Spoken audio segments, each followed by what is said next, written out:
There it is, Bananas in chat, letting me know that we're live on twitch.tv/Asuma.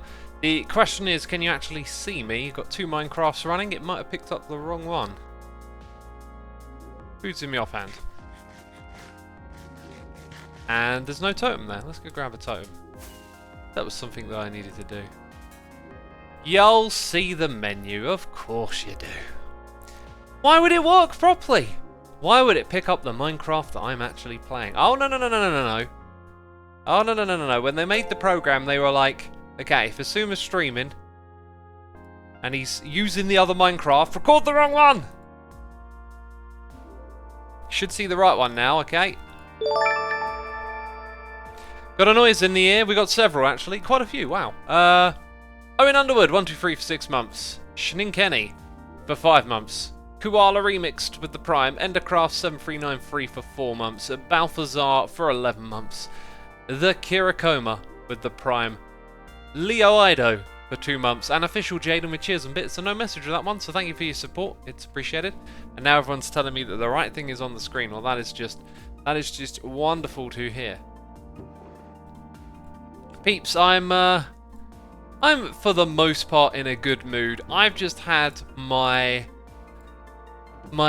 social media news cycle, what's going on in the world, you know, capacity just tipped. It just took too much involuntarily a moment ago. A straw was pulled right as I was about to go live. I was all giggles and cheers, gonna come over here and have some fun. And my mind was in a different place, and then it just got pulled back into this ongoing conversation that's been really disheartening me. And I was just like, I'm just gonna have to talk about this. It's just, it totally flipped a switch in my head. Which I don't know if that's good or bad. Venting is good. I feel like my opinions are probably not going to be very welcome though. Seems to be the tone of things that I've seen. So a rant, I guess, says Kid. If I were to use the word rant, I would associate it more with venting steam, which I guess I'm kind of doing. But I feel it's less of a rant and more of like a, hey, we ain't thinking about this right. This isn't the way it should be. That's how I'm feeling lately. Okay, Shoot and Poop 27 for 2 months. Pineapple Potato for 2 months. Turtleman 1630 with the Prime. Globoned Bicia with the Prime. And Swifter Cat for 3 months. Thank you ever so much. So, I mean, if you don't like my opinions and stuff, you can be free to tune out. Let me set the premise. I'm also going to log in with my camera account quickly so that we record with replay mod, as I am in the middle of producing an episode. Computer Dude, thank you for subscribing. Stevo24 says everyone is entitled to their opinion. It's part of being human. I agree with that. And I respect other people's opinions, but I just feel rather strongly about this thing. Okay, right, I'm recording. Pond Cows, thank you for subscribing. That Guy Gizmo for 3 months. Thank you ever so much. Okay, that's what I wanted to do. My brain was just organising itself. So I follow certain people on Twitter purely for work, and so I see their political opinions, and I personally like to try and remove distractions like that, right? I'll go and look at it when I'm ready to. If I feel like going and checking out what's going on in the news, I'll do it in my own time. But someone tweeted this out, okay? The cop who killed Rayshard Brooks just had a 9-hour de-escalation course on April 24th. So let's dispense with the idea that police officers just need more training. Okay, that tweet just completely triggered me, and I was just like, oh, this is not it. Okay, there is this movement at the moment to defund the police, and I do not like it, and I will explain why I do not like it. I will fully acknowledge that there is issues with policing. There are tragedies that happen at the hands of police, but defunding, I don't understand the thinking behind this. I don't get how removing resources from policing solves the policing problem.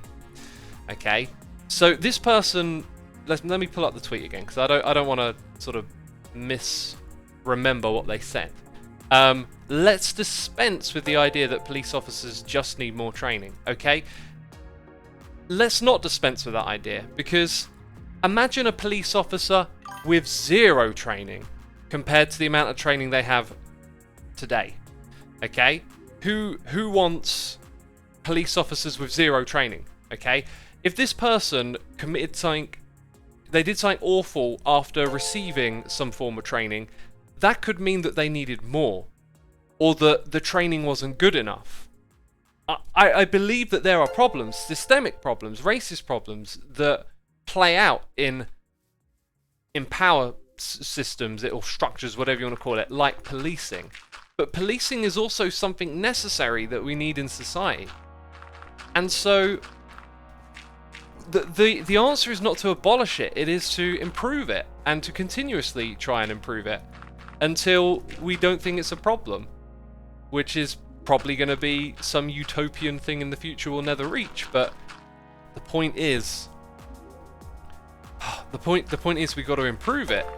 And the idea of defunding the police is just absurd to me. Like, you know, who are you going to call when you're in trouble? When you've been assaulted, someone's broken into your house? Who are you going to turn to if the police have been defunded and there's no police officers? It's bizarre. I don't get the thinking. It feels to me, and this is a bit of a rant, because I could, you know, put myself in those shoes, but I really feel like it should be far more obvious than having to put yourself in those shoes. When I first heard of the idea to defund the police, this little voice in my head went, yeah, like fist in the air, yeah, screw the police. And then I was like, wait a minute, that's me when I was like, you know, way younger and far less informed on my opinions and stuff. I'm not trying to say that everyone who thinks that is not informed, just that if I can think of why, it's the sort of let it burn attitude, right? Like, you're frustrated, you're fed up, and you want this to be different and fixed, but your solution in your mind is like, let it burn, and that's not going to help. And defunding the police is not going to help the situation. Defund the police, crime will go up. Now, I have had a keen interest in history.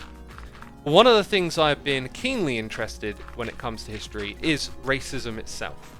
I've noticed lately that a lot of people are like sharing documentaries, movies about the civil rights and the struggle of black people in America and slavery. And this is actually something that I had been interested in for a long time, and watched these documentaries and seen movies about these figures and these events and things that happened. And I really, where was I going with this? I really understand it, I really get it. I totally lost my own train of thought there. This happens quite a lot.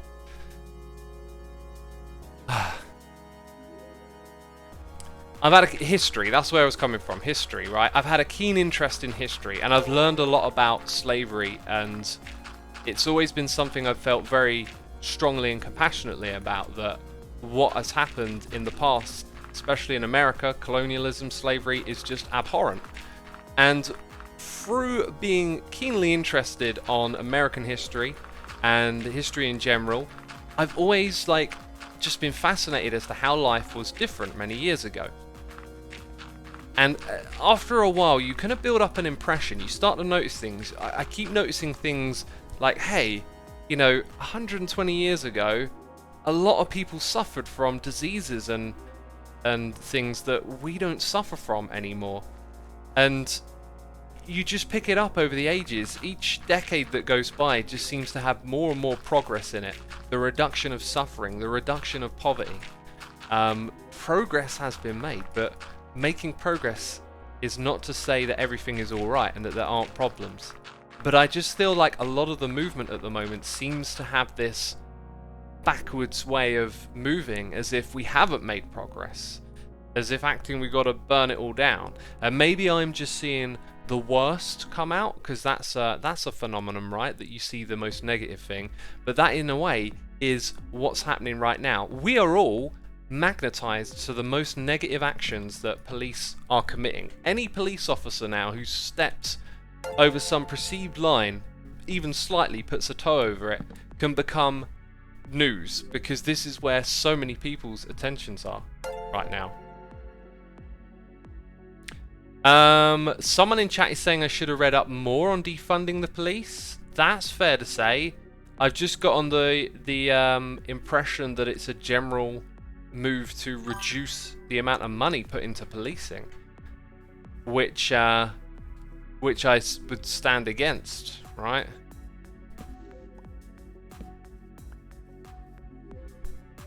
Let's see what people in chat are saying.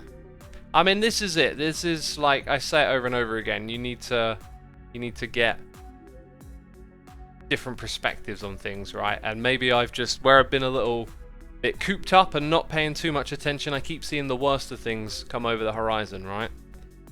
You see that? You see those tweets that are just a little bit more ridiculous than you think they should be. Could be a case of that. But someone, you know, someone tell me a little bit more than what exactly it's supposed to mean. We've had a lot of noises in the air. Where do we get to? Maximus Lava has subscribed. Zadub has subscribed. Shrieks Cool with the Prime. Hackon 422556 for 16 months. Resting Griffin for 25 months.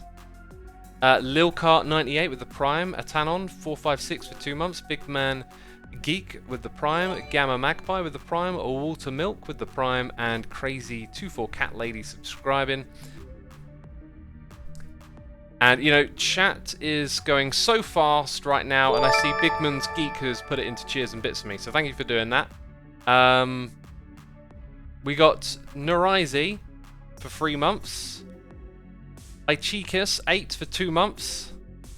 Jasper Chance for 24. Smat K with the cheers and bits saying, the thinking is not just simply to defund the police to save money, it is to relocate those funds to community programs that should lead to less necessity for police. That, I would say, is an interesting concept. It has not come across that way at all. I mean, maybe it's the fact that we communicate with this social media, these little buzz tweets, right? I've seen so many of them fly over recently that I don't want to see, of like, hey, this person, what was it, you know, this person was given de-escalation training, but then they did this. Let's get rid of the whole thing. That, to me, is a terrible way of thinking. That's the kind of perspective on the matter that I keep seeing. Maybe it's a problem with what I'm seeing, right? You know, I definitely say that could potentially be it. I've just seen the worst of it, you know, and it's... my impression of it has been really kind of disheartening. I just do not agree with it. Now, as for reallocating funds into more community-driven programs, that sounds really smart on one level, but I don't know what's the most effective. I think an idea like that needs to be backed up with studies and ideas, or like, you know, ideas that are well thought out. I guess maybe they are well thought out. The people that are gunning for them perhaps have really given it some thought, found some examples of it working. My gut instinct is that wouldn't it just be better to put more funds into communal stuff alongside it, rather than take money away from policing and put it elsewhere? It is definitely a interesting consideration, because I'm sure many of you have heard about police officers getting quotas for writing up tickets. I was listening to a podcast with Ronnie Coleman, who was, you know, Mr. Olympia 7 times or 8 times or something, and he was also a police officer, and he was talking about how, just casually, he wasn't making a point out of it. He wasn't like, hey, there's a problem with policing. He was just like, oh yeah, when I was a police officer, they were always trying to get me to write up my tickets. They'd say, hey, you don't write enough tickets. And he was like, well, there's no one to write tickets for. So that's like a known thing, that they get quotas. Like, policing may be done in the wrong ways. A great show that explores that is The Wire. That's an amazing TV show, and it explores that a lot, that idea. So,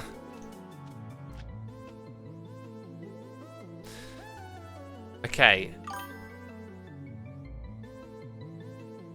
Astroplug there saying you've read about it, what it really means. Okay.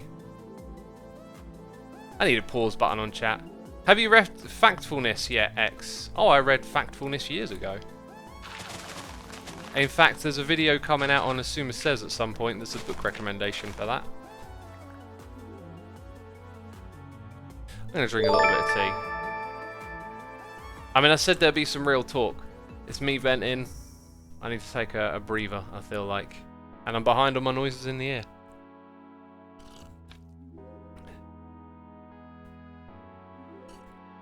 Jasper says a huge issue with the police is the jail system. I couldn't agree with you more on that one. Of the many things I've learned about the jailing systems, there's something I very strongly think needs huge reforms. And perhaps mainly talking about American jails. You know, the world is very American oriented and very American centric. At least it is for me. I mean, I feel like American news is almost world news. And American topics and things of interest are... I don't know why it is like that. It's just seems to be the way it is. America's just got this sort of like magnetism to it. You want to know what's going on over there. You want to make sure everything's all right.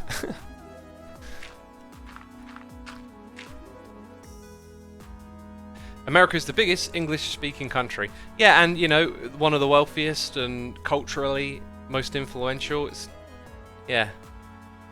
There's a lot of power there that, you know.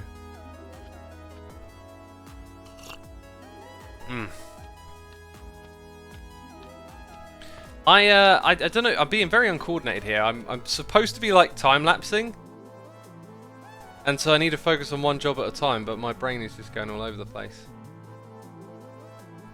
Maybe I'll just roll with it, and we'll do what we do. We'll get something done. So I'm going to be covering up all the land here. Whoa, that's wonky. Okay, let's try and read some noises in the air. We're gonna just talk about this a lot, I think, this stream. So Manix Boy is here for 42 months saying, what are you talking about? We've been talking about defund the police. It seems like the way in which I've been exposed to it may be highlighting the worst of it. And certainly the tweets and stuff I've seen are pretty indefensible, but then with the broader context, perhaps there is some good meaning behind defund the police. But, you know, it's called defund the police, right? Whereas what apparently the idea is to reallocate resources. I know you've got to come up with a catchy hashtag, but I feel like if your hashtag is like naturally misleading, then the way you encounter it and whatnot, you're going to perceive it that way.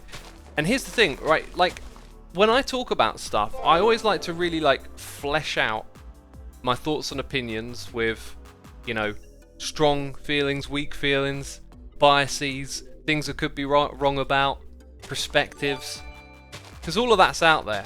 And when you create like a hashtag, that's 2 words. There's 2 words, and so much more needs to be said about it. You know, and someone once said, if you can't express yourself in 140 characters, you shouldn't have an opinion at all. Like, that's the most ridiculous thing I'd ever seen on Twitter. Completely ridiculous. There's so much depth and nuance to everything. Okay, Lucas Skylar, 14 for 3 months, and Bigman Geek with the cheers and bits saying, defund means reduce resources like military hardware, but also reduce responsibility like mental health calls and calls that don't require an escalation of force, like sleeping in a parking lot. Yeah, you see, that to me is like reforms. I would use the word reform, right? I am all for reforming. In fact, to me it feels like reforming should be like a normal process. Unless I'm like missing something obvious, shouldn't we always be in a process of learning and reforming? You know? We should always be learning from what we do. Like, clearly we're not living in a utopian society, so whatever we've got can be improved. We can always be improving policing and policing methods. reforming it. It should be the default to constantly reform, right? I mean, reform and improve. Again, I might be missing something obvious, but that just seems like the norm to me. I think I'm going to plant a few trees in here. And I should, yeah, there you go, I got some resources for that. Although, I was going to say I'm running low, I'm not really, am I? Let's take these, take those. Thank you for your cheers and bits, Big Wing Geek. RJL 104 with the Prime, Jellyman 2001 for 4 months. We've got Gumpy 1 with the Prime, Kaija 0 subscribing, Lizzie Best for 38 months saying, Asuma, it's so nice to catch a stream as it's been a while. We're glad to have you with us, Lizzie. It's been a while since I've streamed Hermitcraft, so I imagine there's lots of peeps tuning back in. 4,000 people! My goodness me! 4,000 of you, that's crazy. Thank you for tuning in, everyone. We have been trying to reform for decades. It's time for a new mission. Reform wasn't working. Well, okay, so that's a statement of, like, the language around it maybe needs to change to enforce that the actions need to change, but, you know, like, can we... If we have ineffective reform, we need to find positive reform. It's an interesting thing around language, really. I don't know how much reform there is taking place out there, but it doesn't often seem like a big selling point in the world of politics.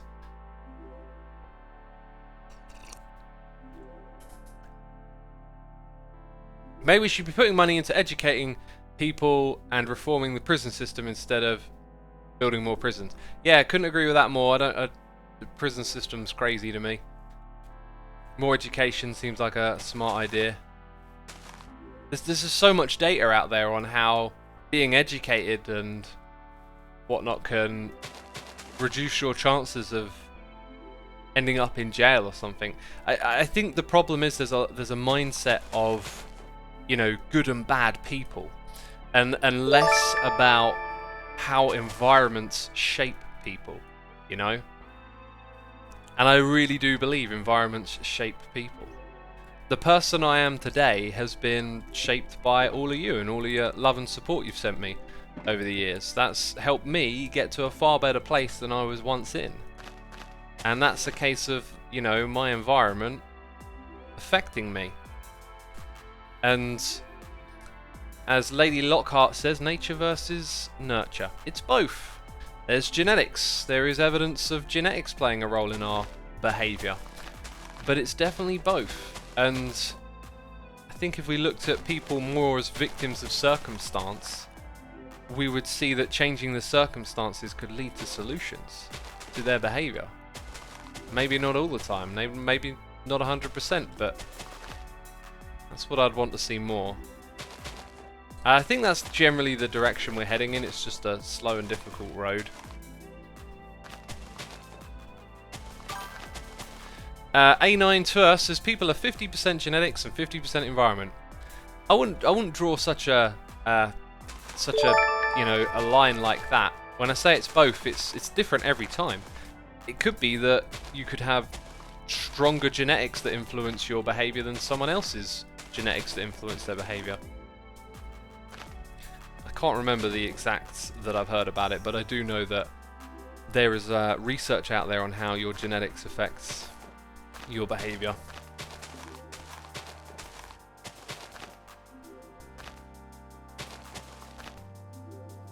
Ruben Barr says more white people are killed by police in the US than black people per year, and when a white person is wrongfully killed, you never hear about it on the news. That's because of a matter of perspective and what people think is important, which is the systemic racism. You know, like, there is a lot of advantage to being white in society. Not always. Sometimes you can be born into a worse position than people of other colour based on what colour you are, but by the laws of averages and the history of racism and the systemic issues, it's more, you know, you're more likely to be birthed into a different position based on the colour of your skin. This is what's difficult to understand about statistics as well. I see a lot of statistics getting thrown around. it's very easy to like holistically look at them as if they tell the full picture, the story. You know, statistics can be very selective. It's like, imagine you're in a house and you look out the window and it's all beautiful and lush, but you go to a different room and look out the window and you see that, oh, actually that's just one part of the garden, the rest of it's like a dump. Statistics can sometimes frame things like that, and it takes a lot of work to understand statistics as well, especially when people use them in an agenda. They put the statistics into a narrative, and so all these numbers around police killings and whatnot, they're really difficult to get under and understand, and it's worth listening to, not just the person going, oh, it's not a problem because of this statistics. It's worth listening to that one. It's worth listening to someone with a different opinion. You know, the more information you get in there, usually you start to get a clearer picture.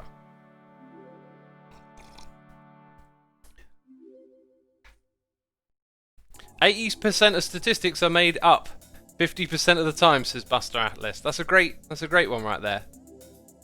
But, you know, like, statistics are only about a certain percentage of stuff. You know, that statistic shared just there is only a slice of the pie. It's only a fraction of the picture, right?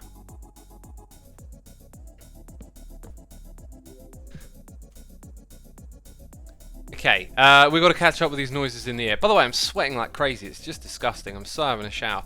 Like, it was just so humid today. And, just felt like saying that, I guess. Just, you know, like, like, I don't want to take a shower early in the day because I'm just going to get sweaty again, you know? So you got to put up with it most of the day. In fact, I don't know when the best time of day is to sleep when it's like this, because I'll just end up sweating in the night and waking up sweaty. Like, when is a good time to shower? Because the sweat's coming back. You can't get away from it. It's coming back quickly. It's, you know, maybe I should just shower all day long, and then I won't be sweaty. Okay. We need more leaf blocks. I think we were running super duper low on them as well. Where are we? LF Gaming 1, thank you for your 10 months of support. Daniel Cypher 0710 says, was about to make another lame joke to celebrate, but a friend of mine found out he tested positive for COVID-19 and I can't really come up with one for now. Oh, sorry to hear that, dude. Give your friend as much love and support as you can, of course, and try to help them through this. Hopefully they don't get hit hard by it. I was reading about someone today who's been struggling with post-viral fatigue for 3 months and talking about how, like, they just can't seem to recover from it even though they don't have it anymore. And I've heard some other anecdotal stories going around about how devastating COVID can be, and it's just it's just heartbreaking. Like, all the disinformation out there on COVID. Peeps, you know, like, whatever your opinion is on it, it's going to take a long time before we have a clear picture of what's happened or what's happening, okay? You go and, you know, look up some documentaries on the bubonic plague or the Spanish flu. There's a lot of information now available because it was so long ago, and people are still studying it many years later, rummaging through all the statistics, figuring things out. We're so far away from knowing the specifics. That's why it's so important to be as precautious and care for one another as we can, as opposed to reject wearing masks, for example. You're more than entitled and free to not wear a mask if you want to. That's great, but not wearing a mask just to flaunt that seems kind of ridiculous to me when you have the opportunity to participate in not spreading it to other people. You know, if you so happen to unfortunately get it. And it could be that we find out sometime in the future the masks were useless, but, you know, we should be trying whatever we can to help one another. And, you know, 100 years from now, some people will probably figure out exactly what it was all about and what happened, but it will take a long time to figure that out because there's so much information, and there's a lot of disinformation, there's a lot of opinions going around. Wearing masks only protects others if you are sick. It doesn't protect the wearer, says Alan. That is completely right, and that is why you should wear one, in case you are asymptomatic and you have it. Right, you go out in public, you might be asymptomatic, and it's a good reason to wear one. Is there a place we can buy leaves? Doesn't scars... I'm just going to go buy some leaves. I never, you know, just go and buy leaves. That's not me.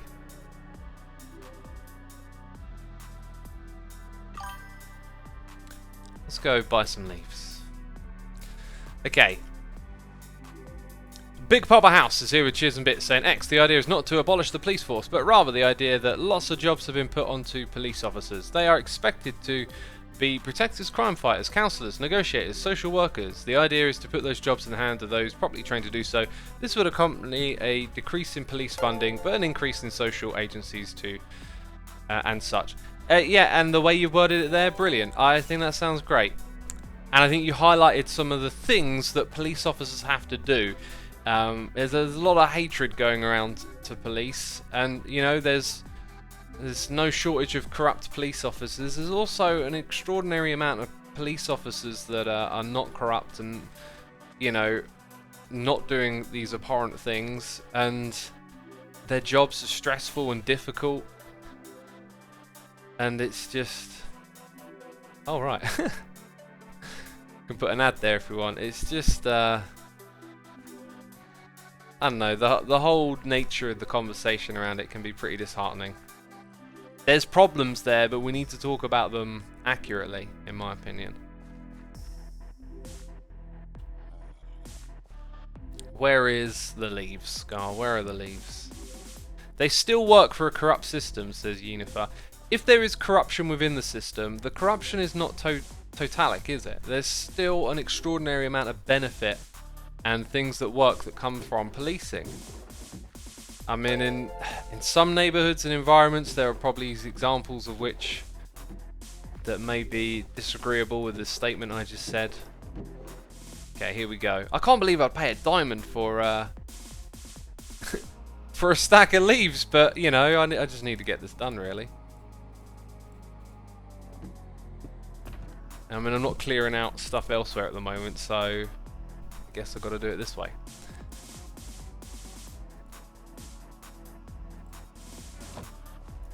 Okay, let's come over here and put those in there. It's probably not going to be enough. In fact, I know I need a lot. That's not going to be enough either, I know it. We might come back here in a little while, whatever. We're just going to get this done today. Because I've been at it non-stop.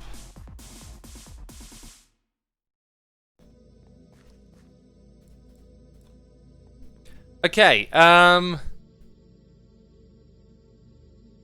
we got K-Mingo with Cheers and Bits saying, many communities have moved police funds to community resources. It works. Think of sending a counsellor to a domestic violence talk instead of a cop. The situation can be de-escalated instead of police who isn't trained in that situation. Yeah, that sounds like a great thing. It's all about it being done effectively, right, though. Like, let's say, you know, we take some city and we're like, okay, we defund the police, remove the resources, and it doesn't work. It could be that the organisation within that means that it doesn't work, you know. This stuff's going to be so politicised, and, you know, people who have dug their feet in the ground that they don't want to do it. Oh, apparently it's one for free. Oh, thank you, chat. Thank you. That's terrific. Oh, let's go get some more then. So yeah, like, you know, it's going to be politicised if it happens, and it's going to be people digging in their heels and finding any little example to back up their current position. And that is kind of what's happening right now with, like I said earlier in the stream, eyeballs are on police. Any police that steps over the perceived line is going to be viral on social media. People are going to be calling them for them to be sacked. That's kind of the environment, right? And there's always a bigger picture than that. Okay, so 15, wasn't it? So we can take another... Actually, I don't know if it was 15. Yeah, I think it was, because I cleared enough space. So that means we can take 30. Oh wait, I'm totally losing count here. 15 will mean 45 in total. We'll use this chest as our marker to count. And Scar's been putting in some work getting these leaves together. Okay, so that's 30, 33, 34, sorry, 30, 33, 34, 35.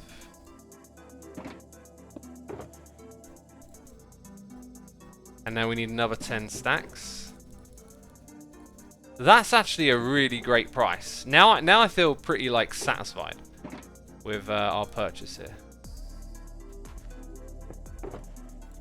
I got oak leaves for days now. You know, I never participate in the economy much here on Hermitcraft. Like, I'm always like selling and accumulating diamonds, but I always just feel bad about buying stuff, which is probably my scarcity mindset just manifesting in Minecraft. But that felt like a good transaction, you know. That's what it's all about, you know. Scar makes some diamonds, I save some time. It's good. One bad apple ruins the whole harvest. There are loads of great and amazing police officers, to be honest, but I agree that and that message rolled off the top. Yeah, you know, the one bad apple spoils the lot. It's not only just that, there are like blatant systemic issues inside of the way policing is. I mean, not even in like a racist context, right? Like, in like, police can be overworked. They're constantly going into difficult environments and doing a very difficult job. That'd be unbelievably stressful. I know I couldn't do it. 27 in one shoal cup. Oh, I gotta go get more. No, wait, I still counted 40. Wait, I don't know. Hang on. Hang on. 27. I was counting 29, right? So 27. Do you know what? Scar can just have... I think it's 2 extra stacks. Scar can have it. Okay. Theo the Pro 7 says, "Hi X, I remember you mentioned watching football and playing FIFA in previous stream. Do you support a football team? I am a neutral, and tomorrow football comes back, right? I'm actually kind of like not that interested. I don't know. I feel like the break and the lack of football has really made me feel like I like football, I enjoy it, but man, I don't know. I think I do this all the time. I just go through phases of perhaps like finding it more or less interesting every now and then, you know? And maybe I'm just going through a period of not being all that interested right now. And that could be just because there's been this big break, or I don't know. But yeah, I haven't been terribly interested. The rest of the Premier League is going to be interesting. I also realised today that League 1 and League 2 are actually finished and they're just going to do playoffs, which I was shocked by.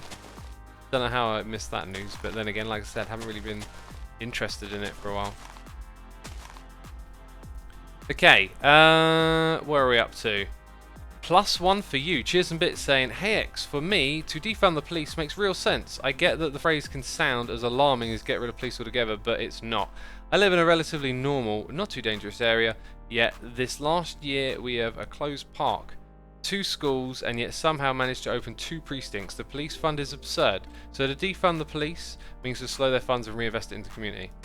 Yeah, now that example you've given with that is really interesting. Yeah, I could see how that would seem absurd, right? And to just pull it back again to the way I was introduced to this, it's these buzz tweets flying around that don't have the fuller context. We need more conversation. We need more communication, and Twitter is such a terrible... I mean, it almost makes me think now, I should almost know, right? I should know not to learn anything from Twitter. But it feels so difficult when people are so passionately sharing these opinions, right? That you that builds the perspective that informs you. Oh, I kind of feel like we've gone overboard there. You should definitely see like a little bit of grass every now and then, right? Otherwise, it looks a bit much.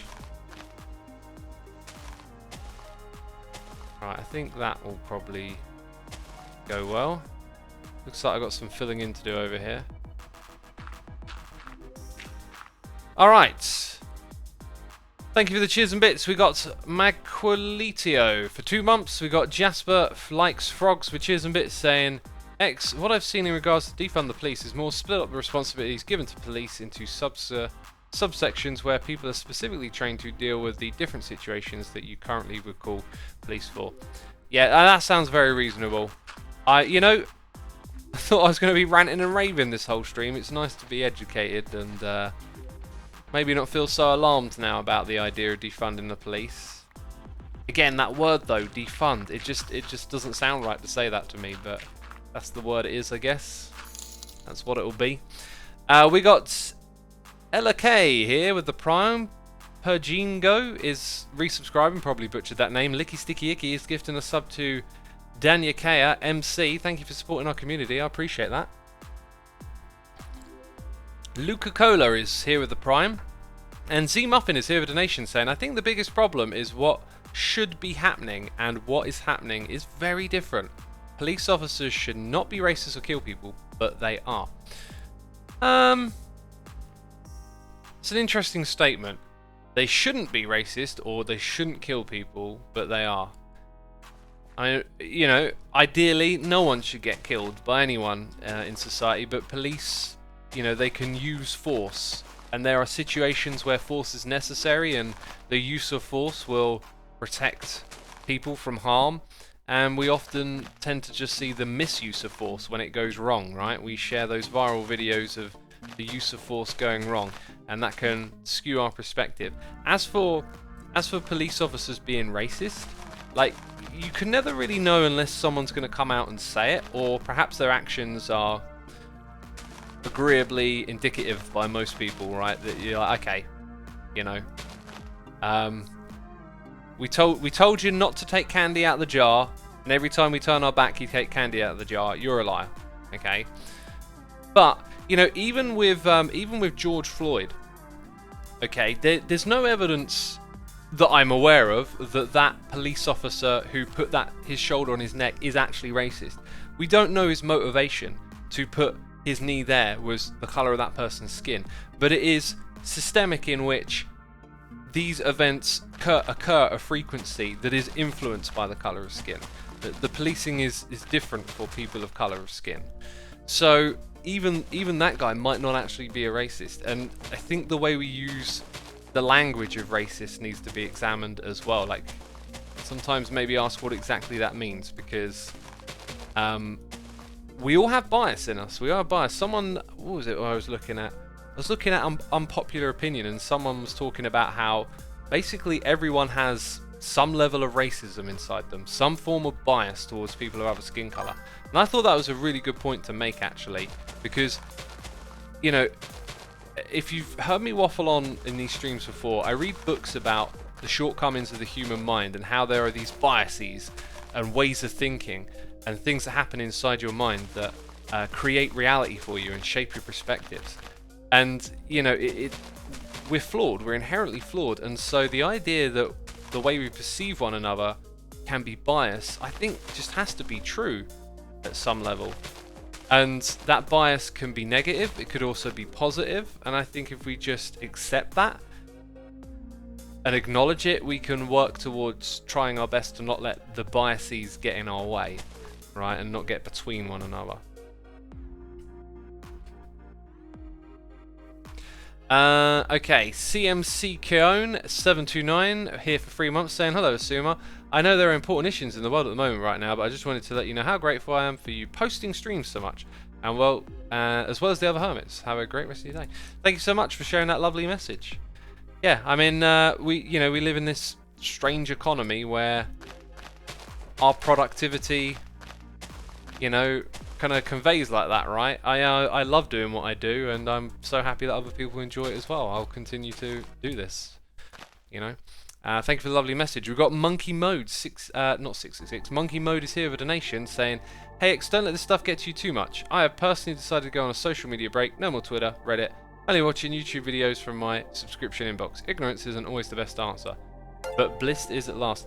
Monkey Mode, I appreciate you saying that. For anyone who was listening and heard Monkey Mode's message there, that's a message I've shared in the past myself, and I do go on sort of news distancing and whatnot from time to time. I used to watch Philip DeFranco constantly, and then I realised that I was just kind of like getting sucked into this he says, she says drama world, and I decided to stop watching for my mental health of like, why am I worrying about what these strangers on the internet are doing all the time? And it was great. It was such a great decision to get that world of drama like away from my mind. And sometimes you need to do that for yourself. Now, often when you say this, someone counteracts with like this, oh, but you need to be informed, don't be ignorant. Of course we need to be informed. It's just every now and then you need a break from it. That's the thing. You know, you need a break from the news cycle. It can be difficult. And maybe that's what I need. I've just been so invested, I guess, in what's currently happening because I've kind of been aware of all this stuff for so long, and it's just so great to see this movement like really get people thinking and really get the conversation moving. I've never seen anything like it before. You know, the civil rights was like the last time something like happened like this, discussions about race like this on this level. And I just think it's terrific, and I hope it leads to proper change. And so I've just been really like in the news cycle, I guess, a bit more on it. Not so much the defund the police, as you're aware of. But what I've learned about that has come from Twitter. But I got to improve. I've got to notice the warning signs. There's this thing happening on Twitter. Where can I go to find out more about this before I take my Twitter impressions as reality? That's what I've got to learn from this. And hey, thank you all, by the way, for chatting with me. You know, I'm the one doing a lot of talking, but I came here like really upset and disappointed about it, and now I understand. Now I've learned. And that's been terrific, so thank you everyone for participating in the conversation. Right, we have Large Money Banks here with Cheers and Bits saying, I live in Seattle next to the autonomous zone. Protesters are occupying. It's a wonderful place and very small example of how community services can self-serve, especially with organisations and funding. I appreciate you chatting about these topics so rationally. Thank you, Large Money Banks. I appreciate you saying that. Autonomous zone. Interesting. What I will say about that is, not to knock it down a little bit, but when things are like temporary, they can work pretty well. But long term, I mean, I'm not really sure what you're talking about there. I'm just remembering. I'm remembering. What was it called? Occupy Wall Street and Occupy. Yeah, it happened in London and lots of places, right? People went and occupied the areas outside the banks or whatever. And when we went to the area in London to see it all, like, it was terrific, but it was like really quite obvious how temporary everything was, right? That's one thing I do think about those sorts of situations. They are a great example of how people can cooperate, but it is like a temporary situation as well. Something to think of. Okay, we got Gelsberry here for 34 months saying, so Asuma, when I was at work today, one of the janitors asked me if I wanted to go out back and smoke a blunt with him. He looked pretty disappointed when I said no, but I just can't handle high maintenance people. Hope you like my stupid job. High maintenance, that's great. That's a great job. That's a great joke. That flew over my head, and then when I read it, it was like, oh, there it is. That's it. That was a good one. High maintenance people. Oh, that's such a nerdy joke. I love it. Okay, thank you, Gelsberry. We have Uru222 for 7 months saying, the thing about defunding is that the city of New York spends 5.6 billion on police, where England and Wales spend 13 billion combined. The German federal police gets 3.5 billion. Yeah, different countries, different cultures, different ways of doing things. One of the things to oh dear, I need to mute for a second.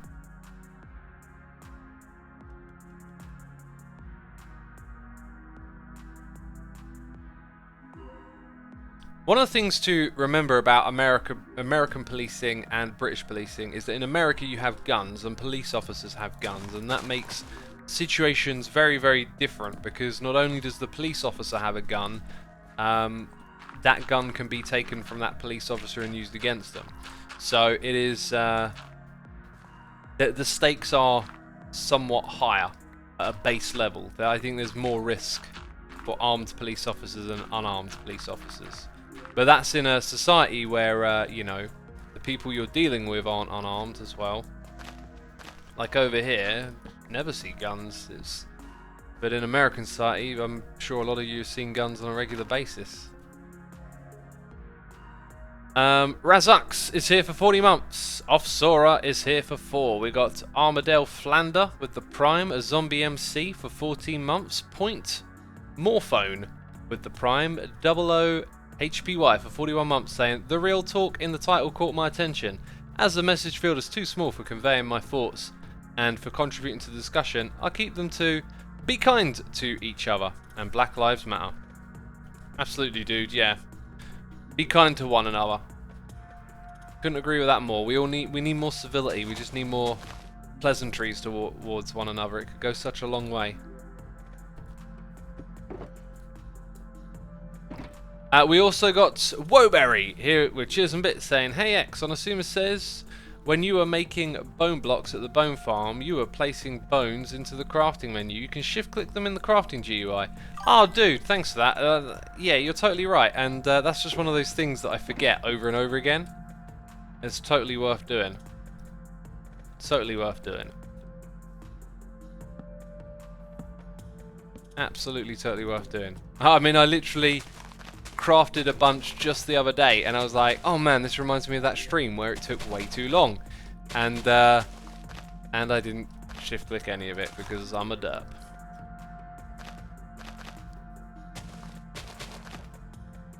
Right, I think I'm gonna keep a little gap there, just trying to remember to keep some of the grass visible on the outside. Okay, Gamer Chick here with a donation saying, a long time dear friend, I hope you are keeping cool and safe. Are you still keeping up with the workouts? I have. Results are on point. Thank you for all your inspirational words and always making this gamer feel welcomed. Thank you, Gamer Chick. Of course you're always welcome here. And yeah, I have, you know me, I'm a bit of a fiend for working out. I feel like I might have like inadvertently ramped up the amount I'm doing recently just because I decided to end my program where my elbows started to get achy, started to redo a lot of workout stuff focused around making sure like my elbows weren't hurting, and that's actually worked out really well. The pains are subsiding in a good way. But then I've adopted this new thing where I like use the treadmill in between working out, and so today I was doing a mix of presses, like bench press, shoulder press, leg press, like big reps, doing that back to back, then get on the treadmill for 3 minutes, and it just gives you more rest time, but you keep your heart rate up. And I think that's the way I'm going to work it now. I'm just going to do every day, and I'm going to have like 3 or 4 little mini workouts, and that's something that I don't think you're going to hear about because most people have to go to the gym to work out. So like, it's going to be like how can I describe it? Like, you know, it's not a common way to do it. So most studies are going to revolve around the format of being in the gym and having a session.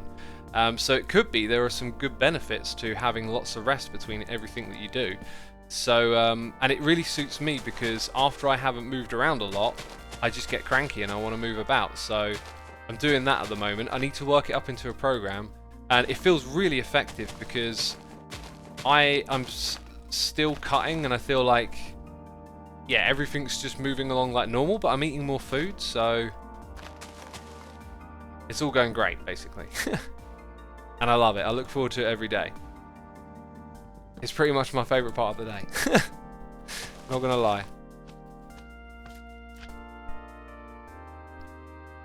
I like to I like to shock the muscle, as Arnie says. Get a good burn going. But tomorrow I'm gonna run, I think. Tomorrow I'm gonna do some running. As well as working out, but yeah.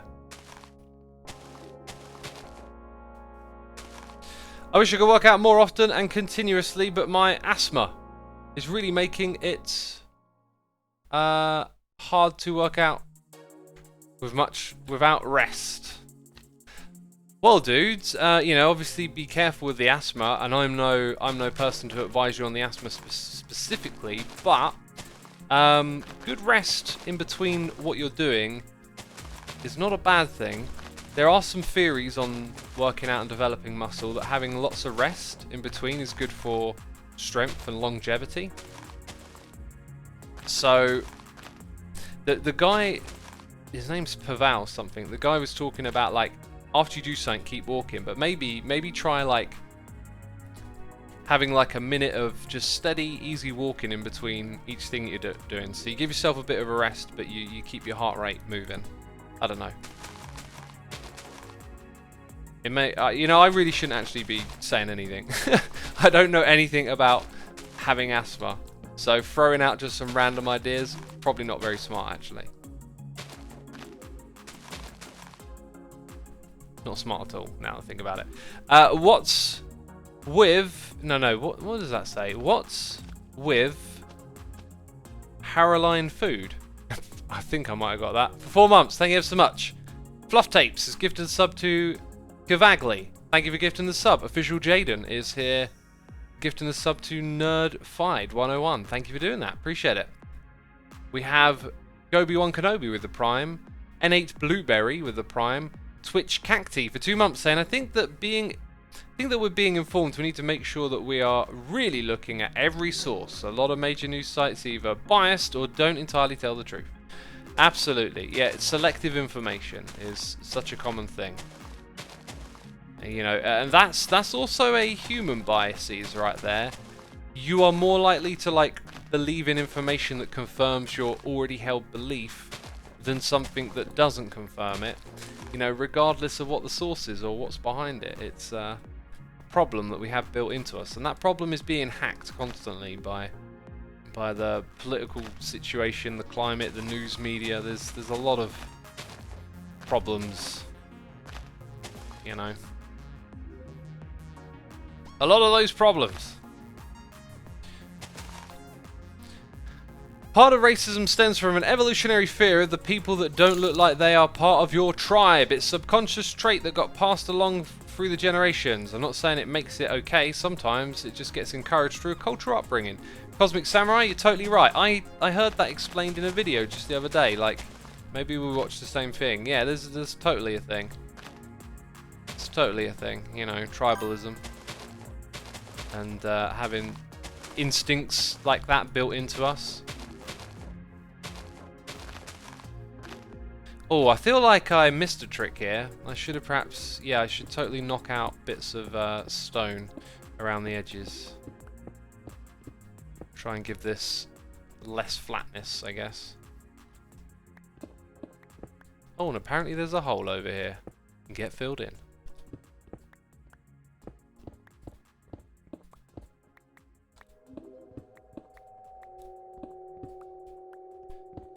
Okay, we got Grumpy Chunks for 2 months saying, I see a lot of armed police where I live in the UK. That's because I'm close to a nuclear power plant.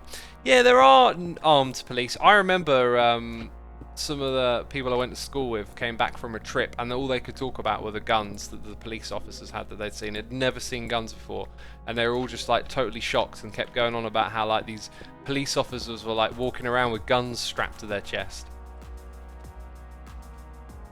We could do the opposite here as well. We can actually raise this up a bit. It's kind of interesting approach,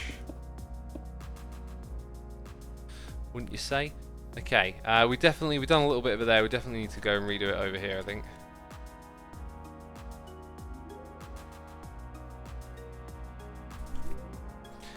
Okay, we got Chris J 102 for 52 months saying, glad I could make it to another stream. I've been looking for a house to buy, so it's been a busy few months for me. How you been lately?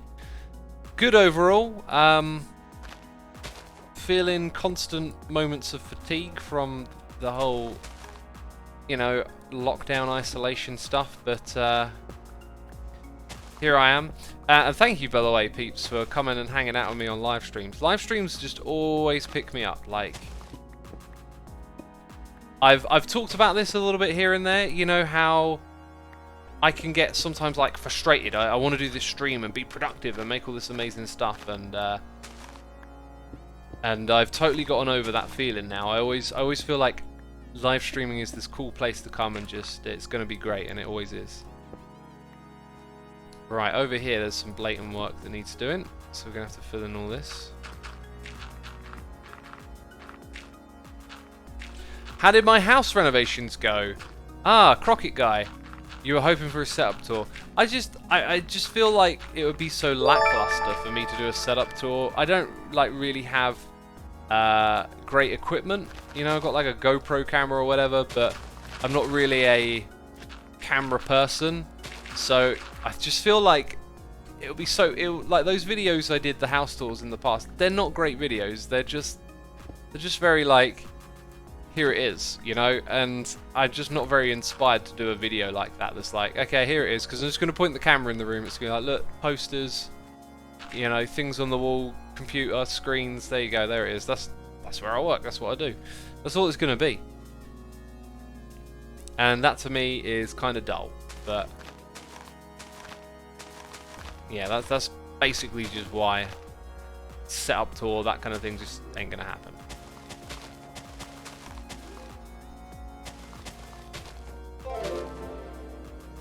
Post pictures of it on Twitter. I could do, but I don't know. I just think it'd just be so lackluster. It would just be like, yeah, there you go. That's a place where I do videos. I don't know. But yeah, anyway, all the redecorating stuff went terrifically. Thanks for asking and remembering. It's been really nice since. New carpets, many things, you know, done. It also sort of boosted my sense of like pride. I never liked that word, pride, but like taking care of my home, I just feel so much more motivated for cleaning and looking after stuff since then as well.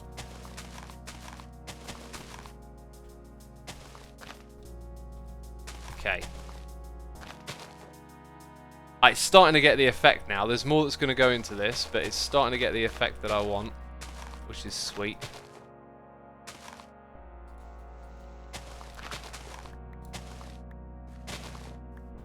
And it's got to come back from over this area as well. I might have to buy more of these leaves from Scar. That might be a real thing. But at that price, it's just amazing, because look at how much stuff we've used, right? It's definitely worth the diamonds to save me having to get all this myself.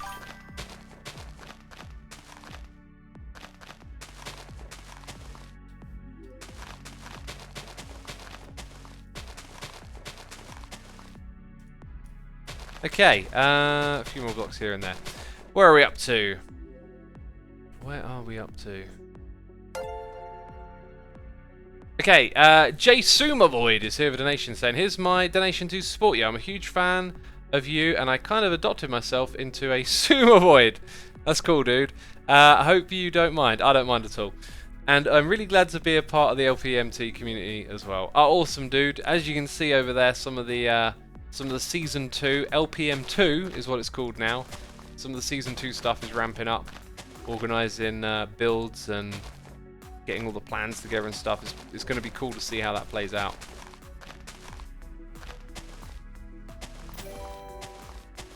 Asuma, where you live, do any teachers have guns at the school? Nope.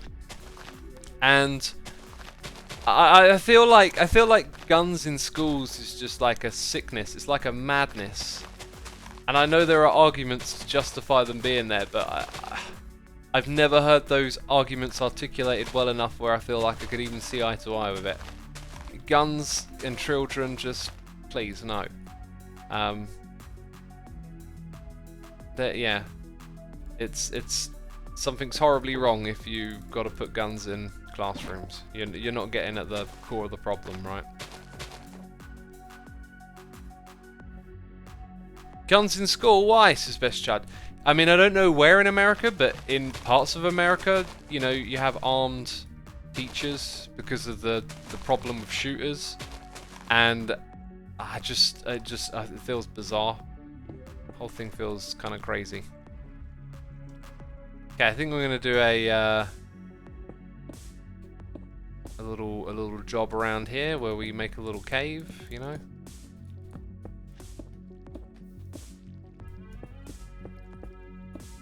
Okay, now one of the problems we're going to have here,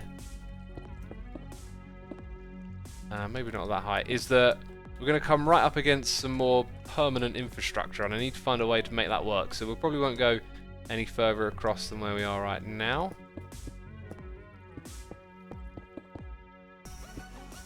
And I feel like around here we can probably put on some topsoil or something.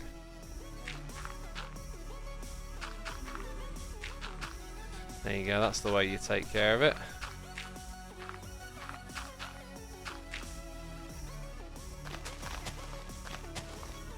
Right, thank you for the donation, dude. Jacob is here for 2 months. Keep coming with the Hermitcraft streams and vids, I enjoy them very much. Awesome, dude. Bu is here with the Prime. We got Spriggan the Dryad, which is a bit saying, Hex, I've been wanting to lose weight and eventually gain some muscle as I want to be a paramedic. My brother keeps recommending intermittent fasting. Do you mind explaining it for me as I'm struggling to understand it and you seem to explain things well? Oh, thank you, dude. Thank you for your cheers and bits. I'm happy to explain intermittent fasting. Some of the language around it I might not be remembering very well. The idea is that in general you are eating in a smaller window of time, and then all that time spent not eating gives your body a little bit more time to rest. It strengthens your metabolism, and in 2 ways can mean you're actually eating less calories overall because you've got a smaller eating time. But if you're eating the same amount of calories, it's supposed to kind of like strengthen your system up, your metabolism, and therefore you know, don't put on as much weight. Another factor to that is because, let me just explain, like, you know, calories in, calories out. You can't like break the what's it called? The law of thermodynamics. Like what goes in comes out. So there's no magic hack that you can just eat whatever you want and you won't put on weight. But there does seem to be some sort of wiggle room around there where people have stronger metabolisms than others, right? In fact, one of them that you could look at is probably muscle mass. Muscle mass, if you have a lot of it, it takes calories to maintain.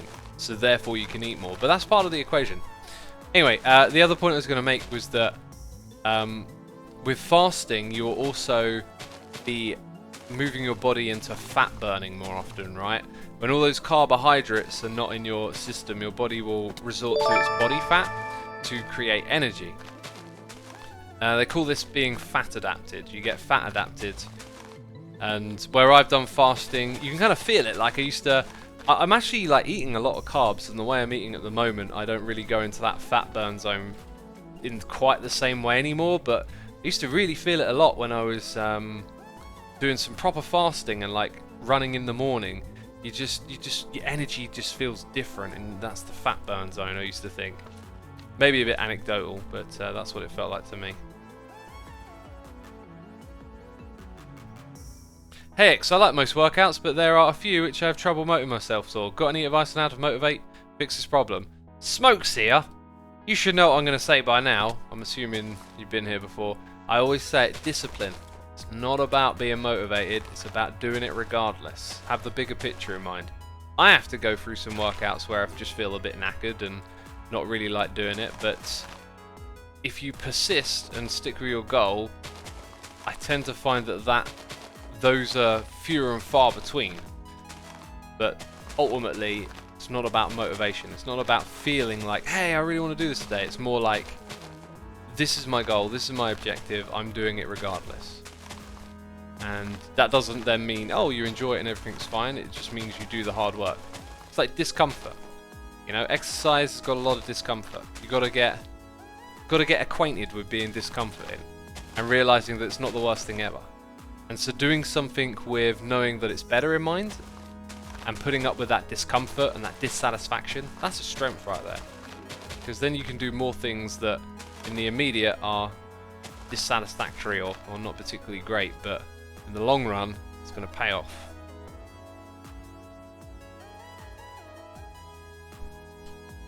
It's going to pay off. Firalol is here for 36 months. Selena Opal is here, gifting a sub to Darth Piator. Soapy Sudsy is here with the Prime, and Sonin on Twitch is here for 17 months in a row, saying, "Heyo, 17 months, good run so far. Thanks for creating such a healthy community." Yeah, lots of people pass on messages about all of you as a community. You know, we raid someone, they go, "Hey, you got a nice community." I don't say thanks to all of you enough for being a great community. It's noticeable. And I'm really appreciative of it, that we have like a good atmosphere here. But in a way, it makes sense, because that's the atmosphere that I'm looking for, you know? Makes me think of this this idea, this sort of thing on YouTube about like being authentically yourself and being a success through being yourself. Like, if what I do on YouTube is a success, what's really crazy about it is that to do it, you've got to be authentically yourself. Like, if I'm doing what I'm doing now and I'm not authentically me, then it's not enjoyable and it's harder because of that. And so there's this weird like environment on YouTube where you are sort of rewarded for being yourself a lot of the time. I know some people like to point fingers and think that some personalities on YouTube are faked or whatever, and it could be true to some extent, but there's no point bringing up names or pointing fingers. Like, there are many people being authentically themselves, and they flourish by doing so. A great example, I think, of this is actually what got me thinking about it the other day. Destin from Smarter Every Day, who he is as a person and his fascinations just flourish in this environment, and he creates amazing content, and you see sort of what a really nice person he is, and he's just being authentically himself, and that's why what he's doing is successful. You know, you can't write a script or a formula for it. You can't put it together with a bunch of producers and a TV show. Want to hit this market, want to do this, want to have this personality. He's just being authentically himself, and that's like what I get to do on here as well. In parts, get to just be yourself, and somehow that works. I will say though, obviously, like what I'm like in a stream is different to what I'm like in real life. You know, everyone's got their social masks, and doing a stream is like a different part of me than me IRL or whatever. But it's all about being authentically yourself.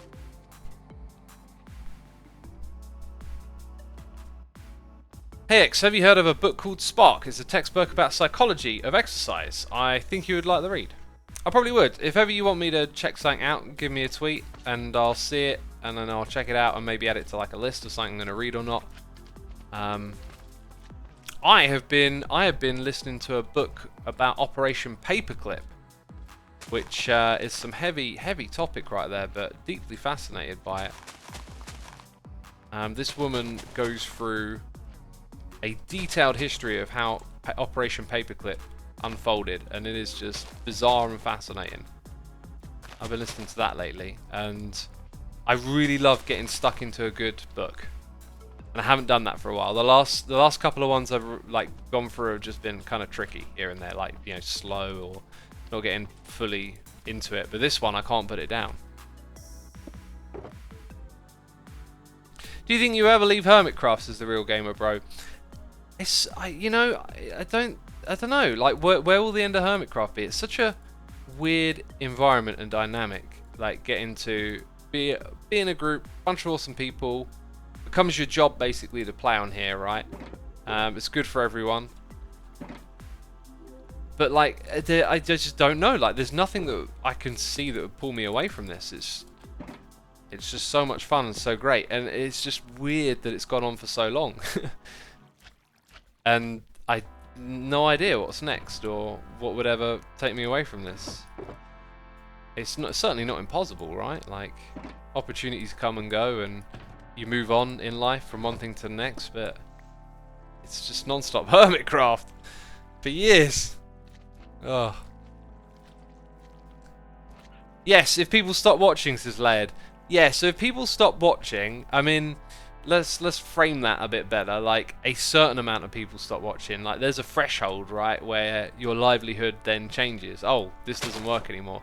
Then obviously you'd have to pivot and change and do something else. But you know, while the people are here, we can continue to do this and enjoy it.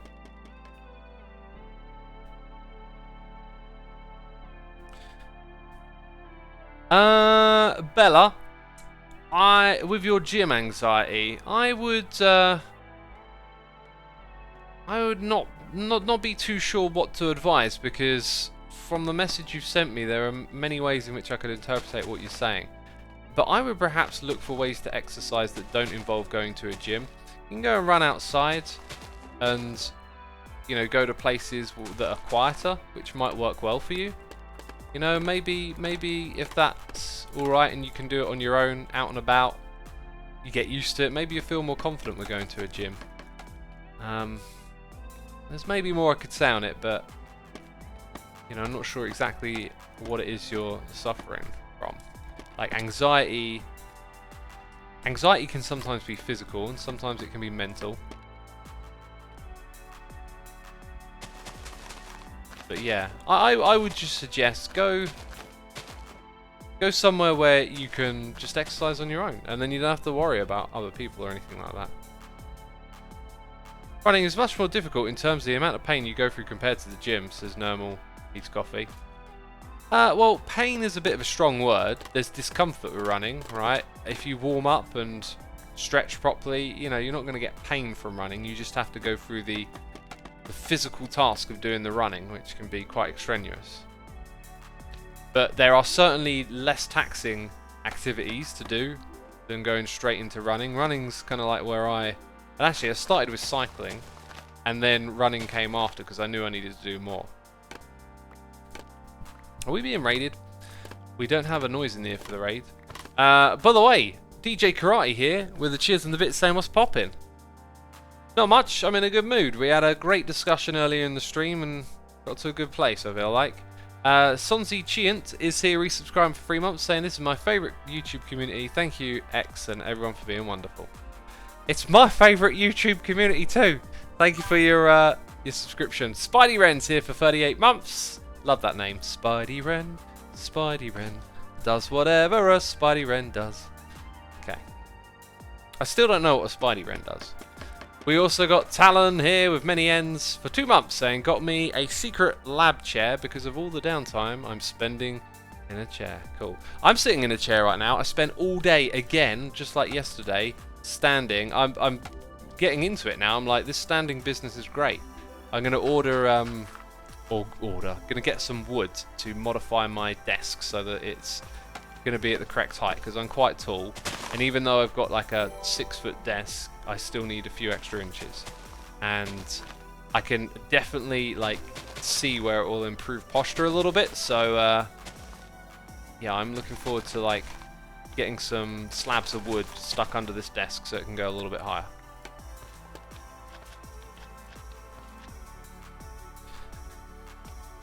Operation Paperclip is when they got German scientists out and into America, like Albert Einstein, says Fan for Life. That's not quite right. Albert Einstein is not part of Operation Paperclip. He fled Germany when Hitler took power because he wasn't a Nazi and he understood that, you know, what Hitler was and how terrible it was, and you know, he got out of there. Operation Paperclip is where they...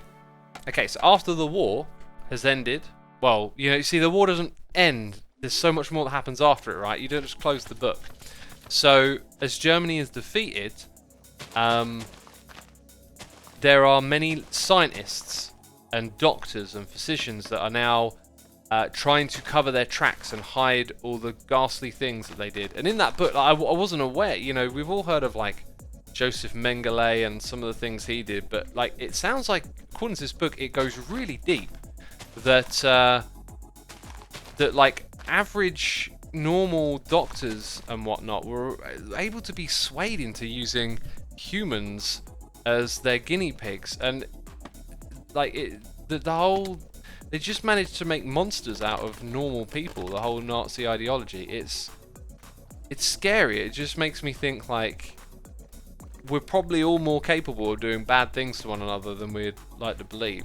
And so I'm glad that society, you know, has gone in the direction of reducing all the incentives for us to ever do stuff like that to one another. So yeah, anyway, all these you know, scientists are trying to cover their tracks, burning documents, and there are teams of allied people trying to decipher who did what, and like where have they buried all these documents about all their weapons and technology. And then it ends up getting steered into this like fear of the Cold War and the Americans wanting to use the technology for their own means, and yeah, that's kind of like where the book's going at the moment. It's absolutely fascinating. Technic Chief says, I feel bad as a German. Dude, you should not feel bad as a German. We should all feel bad as people that we are capable of doing these things, you know? If it weren't Germany, it could have happened somewhere else. Like, I don't think we should look at it like there's something about the German people that meant this happened. We're all capable of being led by bad ideas. I've been led by bad ideas in the past. It can happen. It's nothing, you know, it's nothing of the German people. However, that being said, unfortunately, because of the way history works, you know, the most likely place for it to happen again is Germany. Again, I talked about how I have like a keen interest in racism, slavery, things going on around the world. One of the things I tend to keep my eye on is like if there's ever like a documentary about like Nazis or stuff like that happening in the world, extreme right stuff, I always kind of like keep an eye on that. And it's so disheartening to learn that there's still lots of like anti-Semitism in Germany, well, around the world really, but there's actually like a town that's like a Nazi town in Germany that holds these Nazi festivals and music festivals, and like there's lots of incidents over the past 10 years of these German Nazis coming out and flying the flag. And basically, like, the way the thinking works in that world means like the most egregious reasons to believe in that ideology is usually like it's happened to you and you've been wronged. So because it's there in Germany's history, it can make those people more likely to become susceptible to it because it's closer to their air quotes heritage and things like that, right? I'm very German. I've been called a Nazi many times, says Joby. Well, that's not nice. That's not nice at all. Call Me Karen says opinions on the Confederate flag. Okay, opinions on the Confederate flag. I think a flag and history can mean different things to different people. I don't particularly look at the Confederate flag as being like a racist symbol like a swastika would be, but there is an awful lot of badness associated with that, right? Heritage is not real. No one is talking about the Prussian heritage anymore, says Score Hosier. Yeah, I kind of agree with you on that. Like, it's not that it's a real tangible thing, like it's physical. It's more of an ideological thing. It's more of like this idea that you belong to something and you have heritage. These ideas tend to appeal to people a lot. And as someone who's more agnostic and interested in like science and numbers, and it kind of like doesn't appeal to me personally, but it does appeal to other people. And that's like one of the reasons people like perhaps flying the Confederate flag is because it reminds them of what they believe is their heritage or their Americanness, right? These are all ideas that people feel quite passionately about, but when you don't share those same feelings, you can kind of look at those things in a different way. I believe that there is a lot of racist things, slavery, etc., that you could tie to the Confederate flag, but I'm not terribly well versed on any of that. This does strike up like an interesting conversation though about statues here in the UK. Statues of slavers are getting torn down, and even calls for Winston Churchill's statue to be torn down, and that's got me thinking as well. People on sides are so bad, but you know, my side, the sort of more left-leaning way of looking at stuff. Wow, you just popped up out of there. That was amazing. Oh, I can't eat. People on my side of it, if you want to call it that, more left-leaning, that I understand so much better, tend to not listen to people on the other side. And I watched a video on YouTube where they were talking with people at what they were labelling were the right-wing rallies coming out to protect the statues, and there were some blatant yobbos and football thugs out there just blatantly there for a fight. There are also people with real feelings about it, and I don't think people listen to them enough. And I think it's fair for people to like be invested in history, and if they want, like, if they want to have statues of slavers still there, it doesn't necessarily mean they're a racist. Like, maybe they want it there to remind them that that happened, and that's part of the history of the country, right? And so, as me being someone who's not so brought into the idea as a country, it's more like they're more conceptual to me. I don't feel like I'm tied to my country in that way. Those ideas don't appeal to me as much, but I can understand those ideas. I can see where they're coming from. But I think ultimately what it boils down to is, why were the statues put there in the first place? Some of them, I don't know. Some of them might have been put there because the people were wealthy and they wanted to have their statues to preserve their memory. Or some of them might have been put there by the state. But ultimately, I think we the people will decide by majority if they should be there or not. I mean, that's the contract, right? Like, you know, we don't have statues of Hitler. Okay? I think we're all on the same page that he's an awful person and responsible for a lot of awful things. Now, as time goes forward, we reevaluate the past, and things that were once normal become no longer normal.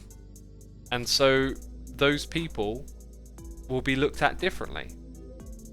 And so the tearing down of the statues and stuff, it's probably always going to happen in this environment of things being heated and protests, and I can't picture people, unfortunately, sitting down at a round table having a big long discussion and then agreeing, okay, let's vote, and whatever's good, we'll stick to it. But ultimately, it's just going to be the social contract, right? Like, people are going to decide if they get to be there or not.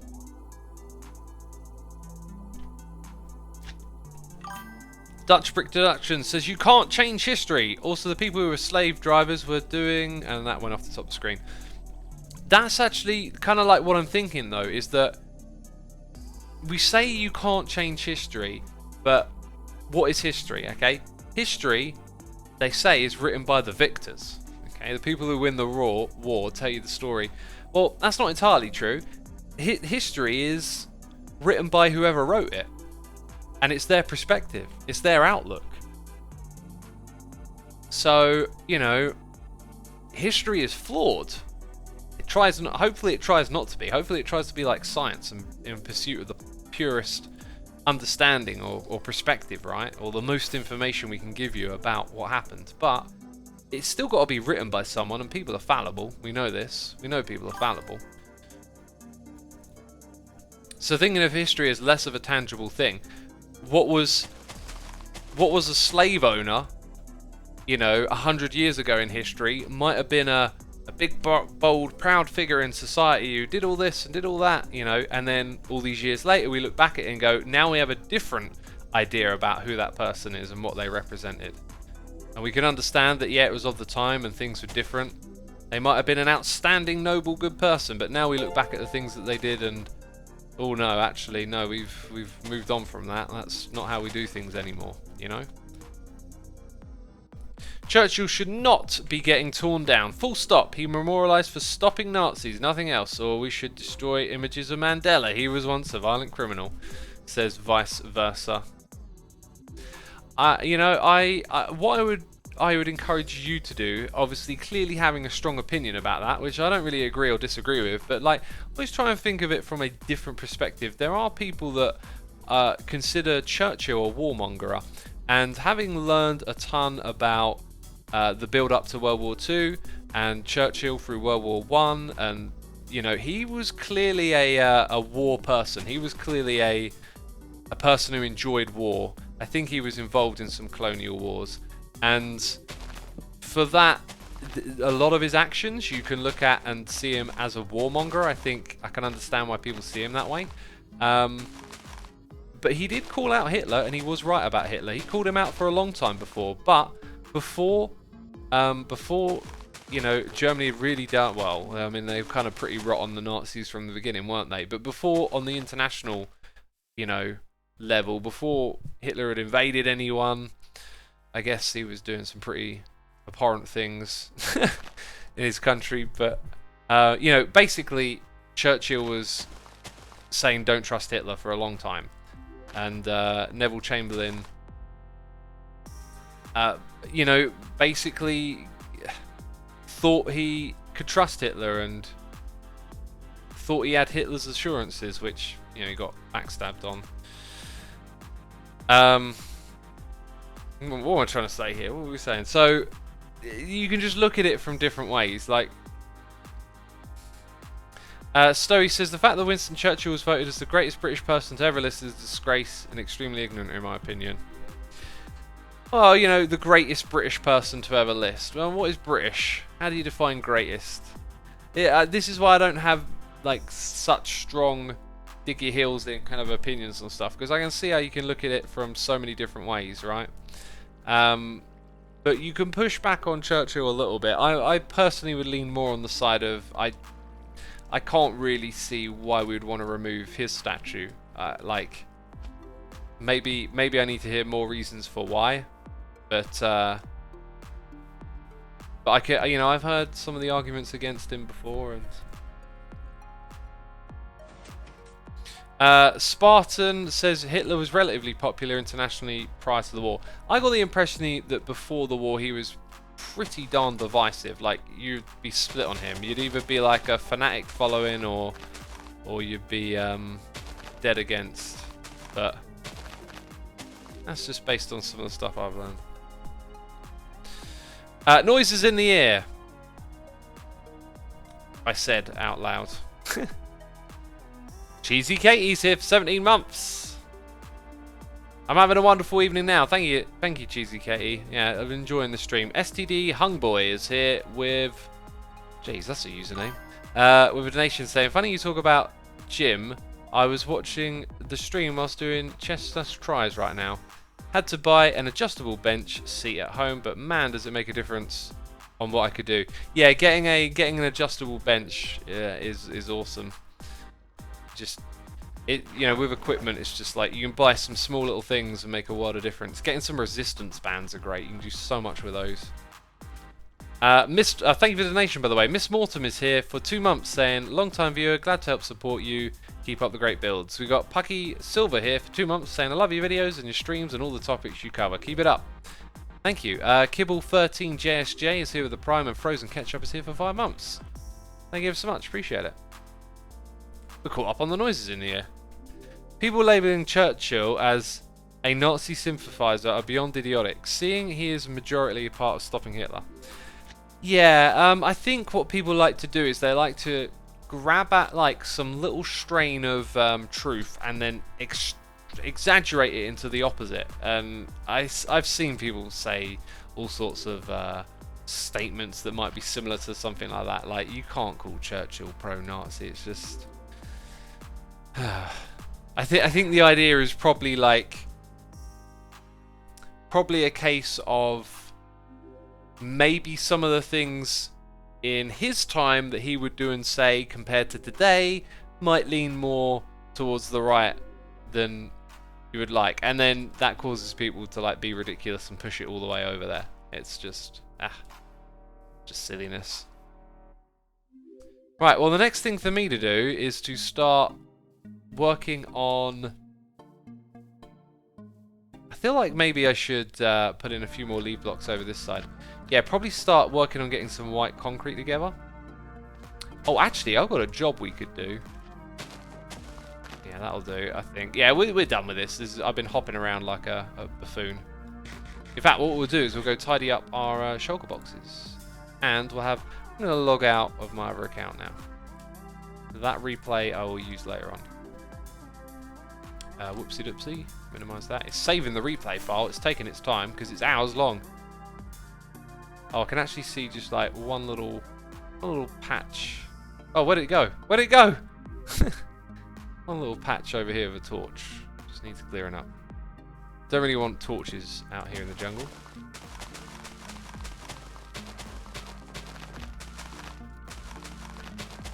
Okay, cool. That'll do. That'll do.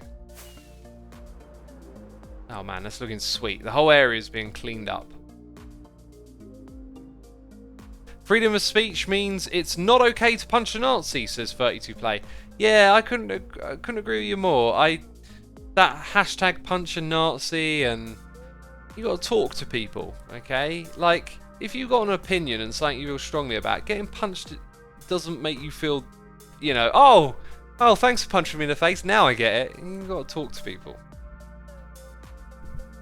Because, you know, even Nazis are people, right? That's basically it. We're all people, even the worst of us. I think that outright trying to remove history by removing the statues isn't optimal, but leaving the statues up as that, well, that one scrolled off the top of the screen. I think I was going to like what you were going to say. Yeah, I believe in maintaining history, even the ugliest parts of it. Like, if we, you know, what is it they say? Like, if you forget about it, you're doomed to repeat it. We need to learn from the past. But I do think that statues, personally, I feel like statues can be removed. For me, like, it's not a big controversial thing for me. I can understand why. Maybe if I thought of a statue that would, like, rub me the wrong way if they removed it, but I'm just not invested so much in statues and monuments. I guess what I would rub me the wrong way is if, like, they start removing it from books or removing it from, like, the sort of sources of information I get things from. Like, I don't feel like I look at a statue and learn much, right? But if they started, like, removing slavery from books, I'd be like, whoa, slow down, you know? So maybe it's like that. It's the same way for some people, that, like, the statue is like the book. Maybe that's the way to think of it. I think statues should be moved, but not removed, says Pug Bandit. Yeah, I would like that, actually, yeah. Like, in the context of removing stuff, couldn't we just move it into, like, a museum or something? Because it's, you know, it happened, and we should preserve these things so we know how we got to where we are today. Statues aren't for teaching, they're for celebrating the person as a hero, says Rose Massey. Yeah, that's a very good point. Like, they're not really there for teaching, are they? It's, well, you know, you look at some, like, war monuments or statues and they'll have some information about that person or something around it. But yeah, yeah, you're definitely on the right track with that one. Oh, look at all this junk I've got. Do I really want to sort this all out on stream? Might as well. Got to do it at some point or another. But hey, this is my storage area now, and I decided I want to sort stuff manually. Has it backfired? No. I love doing all of this. What are you on about? I actually do. I actually just enjoy sorting stuff out. It's really weird. I think I just like being organised. And it's funny, like, every season I've played with Scar, he has chest monsters. And I just have this weird itch to want to, like, go sort it all out for him. And I have offered to in the past. In fact, I did one season, didn't I? Season 4, was it? No, season 5. I think I actually helped him, like, tidy up a lot of his stuff. But he doesn't want me to, and I don't know if that's because he feels like it's impolite for me to come over and do all of that, or if he just, you know, doesn't want to, which is fine either way. But it amuses me, because, like, if Scar was like, go ham, I'd be like, yes, give me all these disorganized chests and I'll sort them all out, Scar. I don't care how long it takes. I'd actually enjoy it. Right, where am I going? I need to focus. This is definitely different when I stream. When I'm not streaming, it's just like where I need to go is immediately in my head. I should also be, like, thinking about what area I'm in. So I should be like, okay, gravel's here. So you do all the things that are similar while you're in the similar area, but and then sometimes you can be like, I can't be bothered. That one goes away. Redstone stuff goes over here. I still don't have a home for those blocks to the side of me. Don't know where they're going to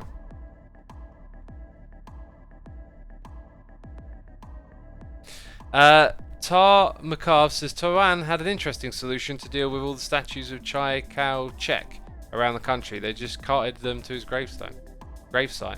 Yeah, that's not a bad idea, is it?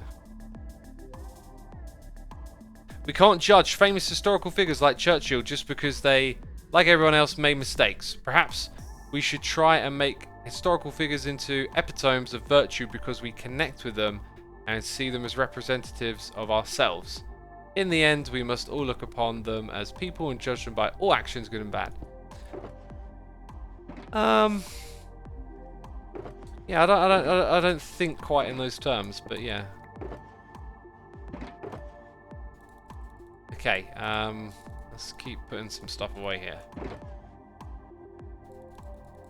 Just so much junk to sort out.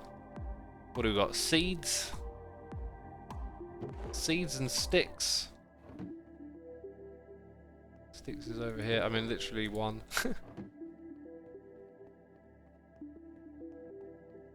Racism is almost always the result of ignorance, not evil, says Boberson. Yeah, I'd agree with that. Although every now and then, evil rears its ugly head.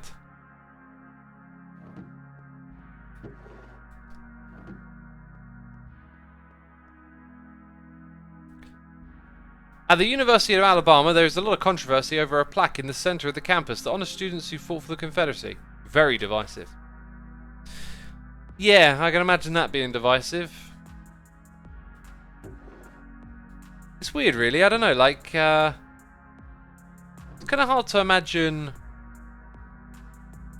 Like, I think people want to remove it because you think it has a negative influence, right? So if I go and see something like that, you know, it doesn't then make me go, oh, maybe the Confederacy was right or whatever, right? But maybe that's what some people fear. Maybe they think it's going to sway people into the wrong line of thinking. Who knows? Oh, I just did wall, and there's more of it.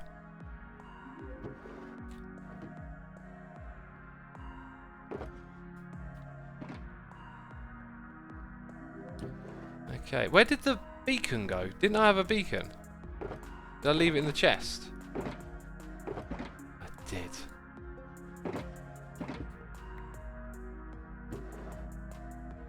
Oh, that's full! Full to the brim! My word, I'm doing a good job then. Gonna chuck those in there. Chuck that in here. Right, noises in the ear. Mr. Mortem here for 2 months. Thank you so much, dude. Pucky Silver's here for 2 as well. Glad you're enjoying the streams. Kibble. Maybe I did read these out. Kibble's here. I seem to remember reading out Kibble. With the Prime, Frozen Ketchup for 5 months. SCJDG for 11. Chef Poker Crafter gifting a sub to Call Me Karen. Thank you for supporting our community and doing that. We got Feflum for 2 months and Soap as Snake with a subscription. Thank you ever so much. Appreciate it, peeps. You should make an organisation shop. Yeah, kill the chess monsters. That's a great concept for it. I could have a lot of fun with that. Thing is, if I do something like that, I kind of open myself up to doing a lot, and I could do a little bit more here and there, but got to manage your time well. But I'm going to put some of these coloured ones together because they're going to be useful for my next project, I think. But some of these other ones are going to go elsewhere. I have some grass. Bump, ba-dum, bump, bump. Let's go over to stone.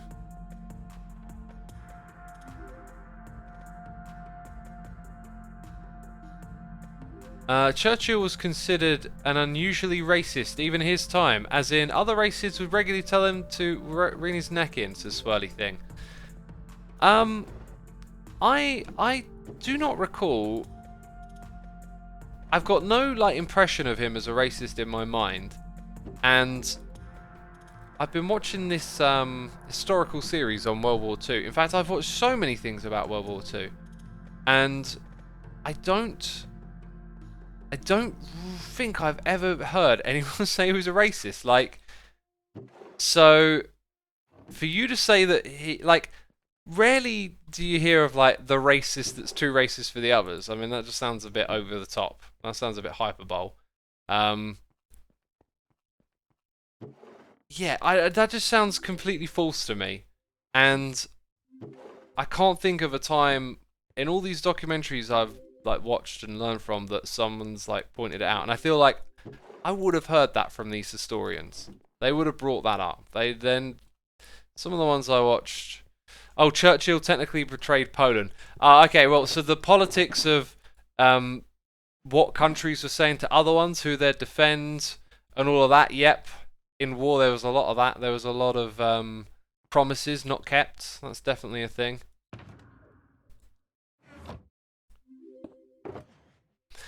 But yeah, you know, it takes two sides. Well, it's a bit of a weird thing, but like both sides are involved in a war, even if there is supposedly a noble cause for one. There's war is a beast of destruction, in which all sides are guilty of something. Churchill was way too militaristic. He was all about winning the war, and Churchill was playing the game. Yeah, absolutely. Yeah, that's the impression I've got on of a Churchill. A very militaristic person who wants war. A warmonger is what people have called him. And so when, you know, when an enemy pops up that most people want to be defeated, then his actions can seem, as people are saying, that words like honor get thrown around, but he was certainly a war person, which is what I've learned of him. But yeah, I'm not throwing down any judgments here. It's all fascinating. It's all interesting, but I'm not that set in stone on if I think taking down a statue is right or wrong or anything. I'm just, you know, just looking at it all from different perspectives. Checknik Keith says Rayworks made a blast chamber for you. Think about what we've been doing all stream, okay? Oh no. Oh no. Oof. Oh, I moved my foot and my my left leg cramped up again, but only slightly. It stopped. Oh, that's annoying. I don't want to keep getting cramps in this leg. Oh jeez. I've actually gotten that a few times before sitting down. It kind of makes sense because when you sit down, you tighten up your hamstrings. I've got to keep an eye out on that. Okay. Anyway, we're at the end of the stream. I was doing a shorter one today because of this and that, you know. Because it's late. Excuse me, mouth burp. Wow. Right, I need to wrap this one up. Thank you everyone who subscribed, resubscribed, donated and cheered. Thank you for being here with me so I could vent. Thank you for having a discussion and educating me on defunding the police and some of the other topics we talked about. It was interesting, it was fascinating. And now we're going to go raid Rendogs. So you're here, you're enjoying Hermitcraft, but it continues onwards with the Rendiggity Dogs. So hit that raid button in chat. Also go and hit that follow button because I'll be streaming again Thursday. Anyway, thanks for watching peeps. I'll see you later. Bye-bye.